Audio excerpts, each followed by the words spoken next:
The cabin lights were dim, passengers settling in for what should have been an uneventful flight. But uneventful was not what the world would remember. A tall, confident black man in a tailored suit adjusted his seatbelt in the VIP section, opening a folder of business documents. He looked calm, composed, every inch the professional. Then came the tap on his shoulder. A flight attendant leaned in, voice clipped and cold. "Sir, you'll need to vacate this seat. Another passenger has been reassigned here." The man frowned, confusion flickering. "Excuse me? This is my ticketed seat." But before his words could land, the explanation followed. "We need to accommodate another guest. Please gather your things." And just like that, his dignity was ripped from him in front of a silent crowd. Passengers watched in disbelief as the attendant gestured to a white man waiting smugly in the aisle. Phones tilted discreetly upward, cameras recording. The suited man rose slowly, dignity intact though his heart pounded with outrage. Each step toward the back of the cabin felt heavier than the last, a walk of forced humiliation. But what the attendants didn't know was who exactly they had just humiliated. The hum of the aircraft seemed louder now, filling the silence left by passengers who dared not speak. Eyes followed the man as he sat down in a cramped seat, his long legs folded awkwardly. The injustice hung thick in the air. For those watching, the insult was unmistakable. A paying customer, demoted without reason, displaced for another passenger who happened to be white. A symbol of who was deemed important and who was not. A woman across the aisle whispered to her husband, "Did you see that? They just pushed him out of his seat." Another man quietly shook his head, pulling out his phone to record. The victim of this humiliation, however, sat perfectly still. No outburst, no shouting. Just a calm face masking a storm. He knew the eyes on him, the silent approval the crew expected, the complicit quiet of those too afraid to intervene.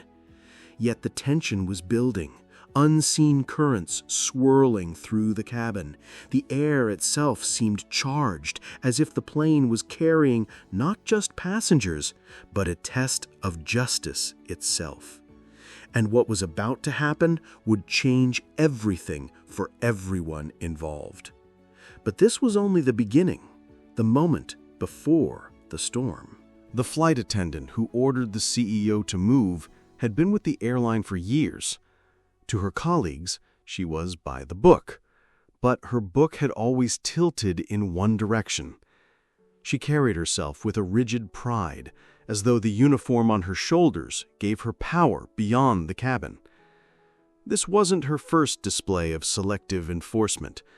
Passengers of color had often noticed her sharp tone, her quickness to cite policy, while others enjoyed leniency.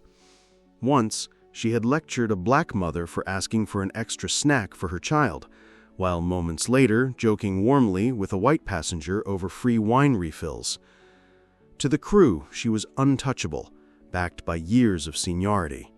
To herself, she was the authority in the skies.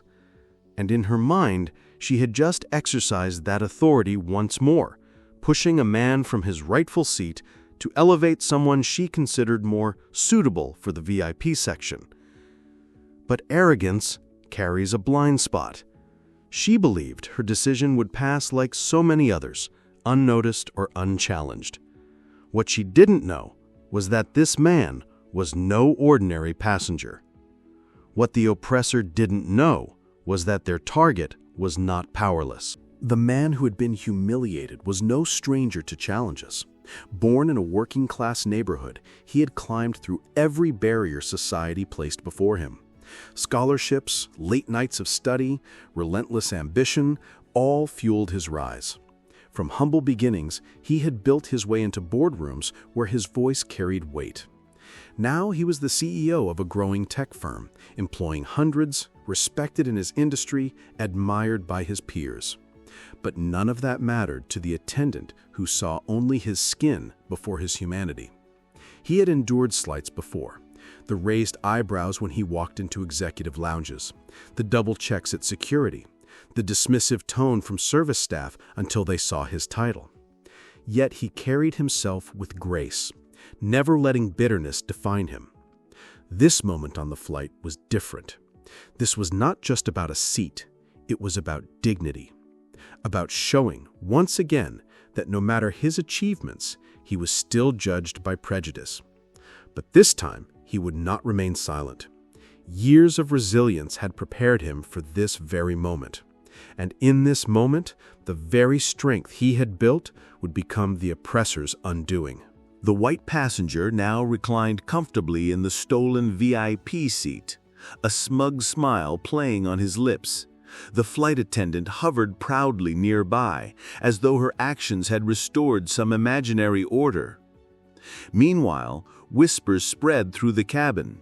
Passengers shifted uneasily, eyes darting between the man now relegated to the back and the self-satisfied crew. The CEO sat tall, his jaw tight, but his voice calm when he finally spoke. "This isn't about a seat," he murmured, almost to himself. "It's about respect." The attendant caught his words, smirked, and snapped back. "Sir, if you're unhappy, you're free to file a complaint after we land."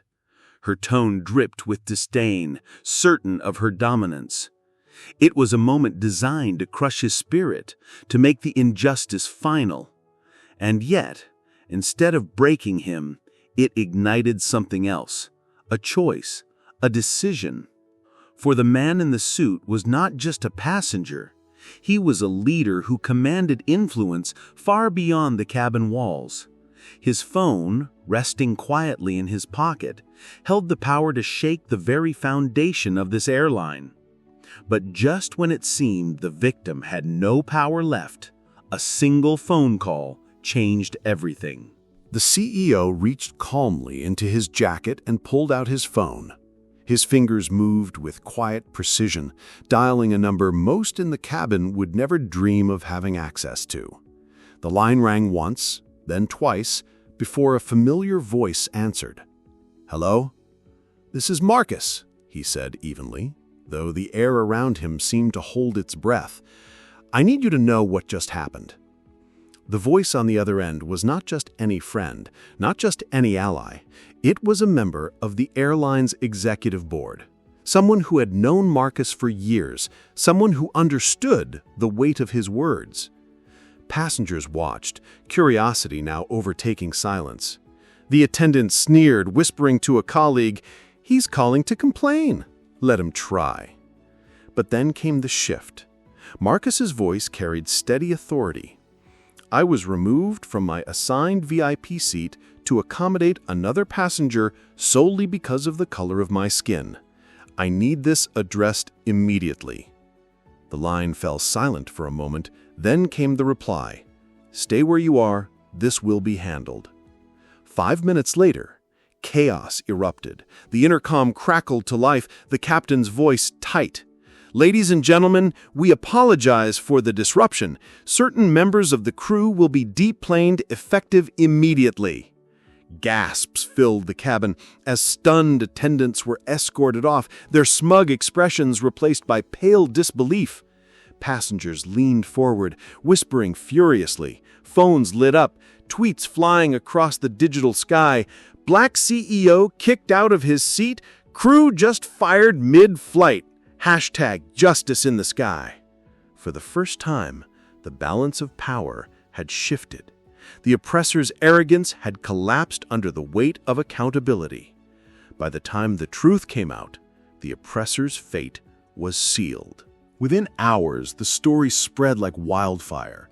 Passengers' videos went viral, hashtags surged, "Justice in the sky," "Respect passengers," "No more bias." News outlets picked it up, framing headlines around injustice and swift corporate accountability. Commentators debated on live television. If this can happen to a CEO, imagine what happens daily to those without his influence. The airline issued a hasty statement, promising zero tolerance for discrimination and pledging an internal review. But the public wasn't satisfied. Thousands called for systemic change, for accountability beyond one incident. Meanwhile, the CEO himself remained measured, his dignity unshaken. He hadn't raised his voice, hadn't lashed out. He had simply used truth and his position to expose what too many already knew. But what mattered most wasn't the punishment. It was the lesson that echoed far beyond the flight. When asked later about the incident, Marcus's words carried more weight than any press release. "This was never just about me," he said. "It was about every person who has been told, directly or indirectly, that they are less deserving of respect. Dignity is not optional. It is a right." He spoke of his journey, of the sacrifices that had brought him here, and of the countless others who carried the same scars of prejudice. But he also spoke of hope. Humanity wins when we choose dignity over hate. We all have a role in making that choice. His calm reflection transformed outrage into inspiration. What had begun as humiliation ended as a reminder of resilience, of justice, of strength in the face of prejudice. Because this wasn't just one man's fight. It was everyone's. And so, a single flight became a story heard across the world. A black CEO removed from his rightful seat, an arrogant crew exposed, an airline forced to act. The title had been written in real time. Airline kicked out black CEO for white passenger. 5 minutes later, crew was fired. But beyond the shock, beyond the viral headlines, was the truth that mattered most. Dignity must never be negotiable. If this story moved you, share it. Tell it again and again until no one can look away. Subscribe for more stories where justice rises, where resilience triumphs, where humanity is defended. Because silence protects oppression.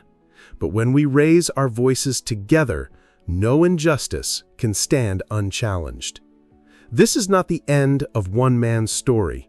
It is the beginning of a movement